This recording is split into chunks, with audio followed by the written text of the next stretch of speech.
السلام علیکم ورحمۃ اللہ وبرکاتہ۔ کیا کبھی آپ کے ساتھ بھی ایسا ہوا؟ آپ رات کو سونے کے لیے بستر پر لیٹتے ہیں، لیکن نیند آنے کی بجائے آپ کا دماغ پہلے سے بھی زیادہ تیز چلنے لگتا ہے۔ ایک ہی بات بار بار۔ اگر کل ایسا ہو گیا تو، اگر میں ناکام ہو گیا تو، اگر لوگوں نے میرے بارے میں غلط سوچا تو۔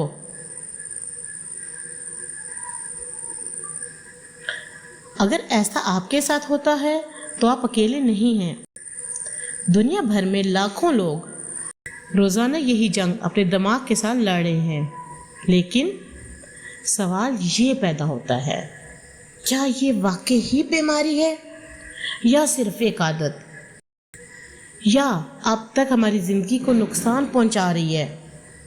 آئیں ایک بہت آسان مثال سے سمجھتے ہیں۔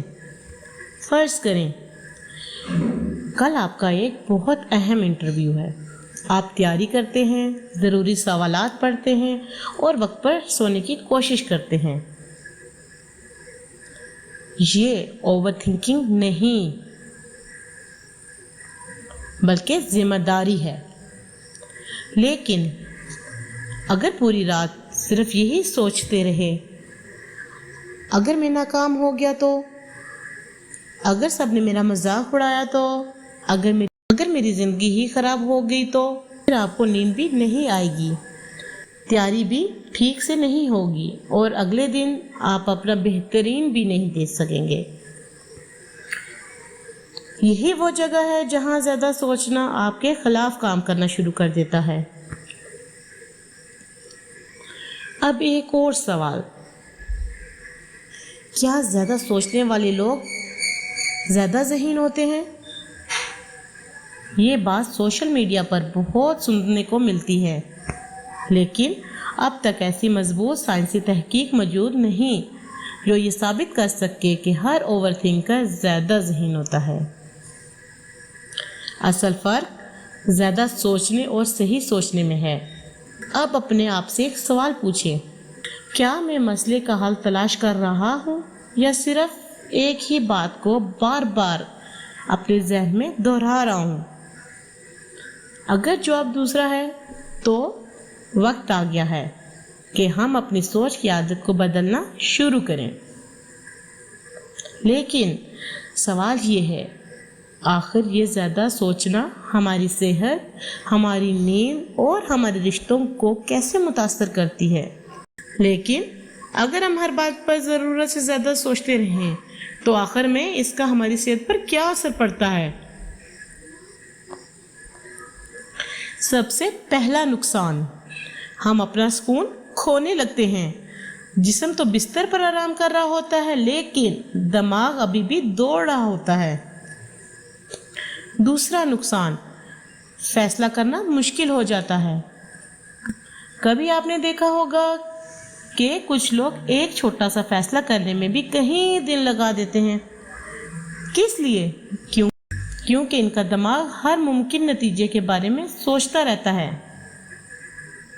تیسرا نقصان، ہمارے رشتے متاثر ہونے لگتے ہیں۔ فرض کریں آپ نے کسی عزیز کو فون کیا، اس نے فون نہیں اٹھایا اور فوراً دماغ کہنے لگے گا شاید وہ مجھ سے ناراض ہے، شاید میں نے کوئی غلطی کر دی ہوگی، حالانکہ ہو سکتا ہے کہ وہ صرف مصروف ہو۔ چوتھا نقصان، ہم حال میں جینا بھول جاتے ہیں۔ یا تو ہم ماضی کی غلطیوں میں کھوئے رہتے ہیں یا مستقبل کے خوف میں، اور آج کا خوبصورت دن ہمارے ہاتھ سے نکل جاتا ہے۔ لیکن خوشخبری یہ ہے، اس مسئلے کا حل موجود ہے۔ آئیں پہلا قدم اپنے آپ سے پوچھیں، کیا یہ بات میرے اختیار میں ہے؟ اگر جواب ہاں تو عمل کریں، اور اگر جواب نہیں تو بار بار سوچنے کے بجائے اللہ پر بھروسہ کریں۔ دوسرا قدم، اپنے خیالات لکھنا شروع کریں۔ یقین کریں بہت سے مسائل کاغذ پر آنے کے بعد اتنے بڑے نہیں لگتے جتنے دماغ میں لگ رہے ہوتے ہیں۔ تیسرا قدم، اپنی نیند، خوراک اور جسمانی صحت کا خیال رکھیں، کیونکہ تھکا ہوا جسم اکثر زیادہ فکر کرنے لگتا ہے۔ اور اگر کئی ہفتوں سے آپ کی نیند، کام یا روزمرہ زندگی متاثر ہو رہی ہے تو کسی ماہر نفسیات یا ڈاکٹر سے مشورہ لینے میں ہرگز شرم محسوس نہ کریں۔ مدد مانگنا کمزوری نہیں بلکہ سمجھداری ہے۔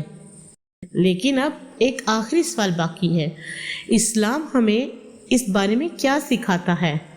اسلام ہمیں سوچنے سے منع نہیں کرتا بلکہ صحیح سوچنے کی تعلیم دیتا ہے۔ اللہ تعالیٰ نے قرآن مجید میں کئی جگہ انسان کو غور کرنے، سمجھنے اور عقل استعمال کرنے کی دعوت دی ہے، لیکن اسلام یہ بھی نہیں سکھاتا کہ ایسی فکر جو انسان کا سکون چھین لے وہ فائدہ نہیں بلکہ نقصان بن جاتی ہے۔ قرآن مجید میں اللہ تعالیٰ ارشاد فرماتے ہیں، اور جو اللہ پر بھروسہ کرے تو اللہ اس کے لیے کافی ہے۔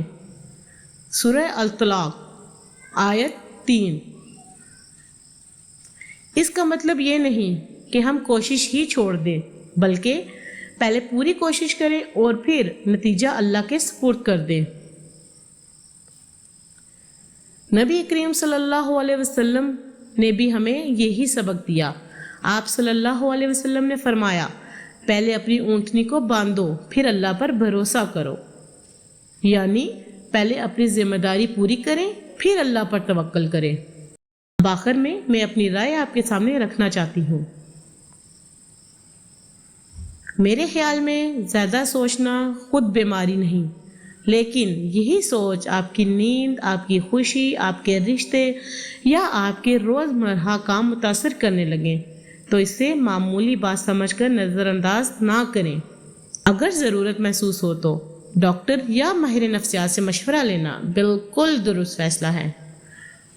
اور ہمیشہ یاد رکھیں، ہر مسئلے کا حل سوچتے رہنے میں نہیں بلکہ صحیح فیصلہ کرنے اور اس پر عمل کرنے میں ہے۔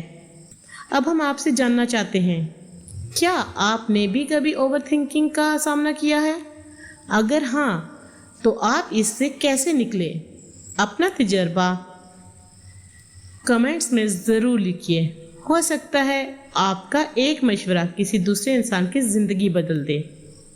اگر آج کی ویڈیو آپ کے لیے فائدہ مند رہی ہو تو اسے لائک کیجیے، اپنے دوستوں اور گھر والوں کے ساتھ شیئر کیجیے، اور ایسے ہی تحقیق پر مبنی ویڈیوز دیکھنے کے لیے ہمارے چینل کو سبسکرائب کرنا مت بھولیے۔ آئیں آخر میں سب دعا کے لیے ہاتھ اٹھاتے ہیں۔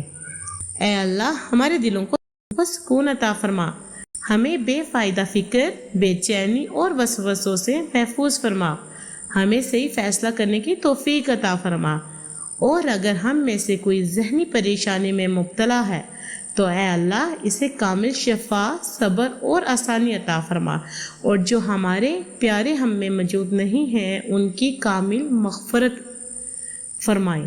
آمین ثم آمین۔ السلام علیکم ورحمۃ اللہ وبرکاتہ۔